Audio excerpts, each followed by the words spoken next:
গাজায় ইসরায়েলের হামলায় আবারও প্রাণ ছড়ল সংবাদকর্মীদের। গাজা সিটিতে আল জাজিরার সাংবাদিকদের গাড়ি লক্ষ্য করে মিসাইল ছুড়েছে তেল আবিব। নিহত হয়েছেন আলোচিত রিপোর্টার ইসমাইল আল খোল ও তার ক্যামেরাম্যান রামি আল রিফি। টার্গেট কিলিংয়ের শিকার তারা, এমন অভিযোগ কাতার ভিত্তিক সংবাদ মাধ্যম আল জাজিরার। সিলন ফ্যামিলি ব্লেন্ডের কড়ালিকার আর সতেজ স্বাদের পারফেক্ট ব্লেন্ডে স্বপ্নেরা মেলুক টানা। حزن شديد ما بين الفلسطينيين فينا أننا نتحدث عن زين العابدين। গাজার ধ্বংসস্তূপ থেকে বিশ্বকে যুদ্ধের খবর পৌঁছে দিচ্ছিলেন ইসমাইল আল ঘোল। এবার নিজেই সংবাদ তিনি। আল জাজিরা আরাবিকের প্রতিনিধি ছিলেন ২৭ বছরের ইসমাইল। বুধবার গাজা সিটিতে হামলার খবর সংগ্রহের পর যাচ্ছিলেন নিহত হামাস নেতা ইসমাইল হানিয়ার বাড়ির পথে। সাথে ছিলেন তারই বয়সী ক্যামেরাম্যান রামি। ৭ই শরণার্থী শিবিরের কাছাকাছি গেলে হামলার শিকার হয় তাদের গাড়ি। এর মাত্র ১৫ মিনিট আগেও বার্তাকক্ষের সাথে যোগাযোগ হয়েছিল ইসমাইল ও রামির।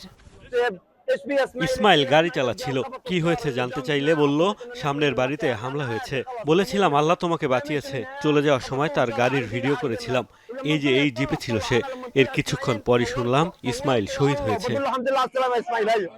বিধ্বস্ত গাড়ি থেকে তাদের মরদেহ উদ্ধার করে স্থানীয়রা। খবর পেয়ে ছুটে আসে যুদ্ধক্ষেত্রের কঠিন সময়ে পরস্পরের সাহস হয়ে থাকা সহকর্মীরা। রক্তমাখা ভেস্ট দেখিয়ে ক্ষোভ ছাড়েন তারা। প্রেস ব্যানার নিয়ে প্রতিবাদ করেন অনেকে। ইসমাইল ও রামির মৃত্যুতে তীব্র নিন্দা জানিয়ে বিবৃতি দিয়েছে কাতার ভিত্তিক সংবাদ মাধ্যম আল জাজিরা।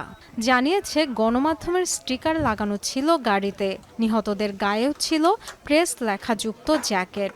এরপরও পরিকল্পিতভাবে হত্যা করা হয় তাদের কর্মীদের। গত মে মাসে নিরাপত্তা হুমকির অজুহাতে ইসরায়েলে বন্ধ করে দেয়া হয় আল জাজিরার কার্যক্রম। গাজায় ইসরায়েলের আগ্রাসন শুরুর পর এ পর্যন্ত অন্তত ১৬৫ জন সংবাদকর্মী নিহত হয়েছে। এদের মধ্যে ৪ জন আল জাজিরার। Dorothy Tasrin, Jamuna news.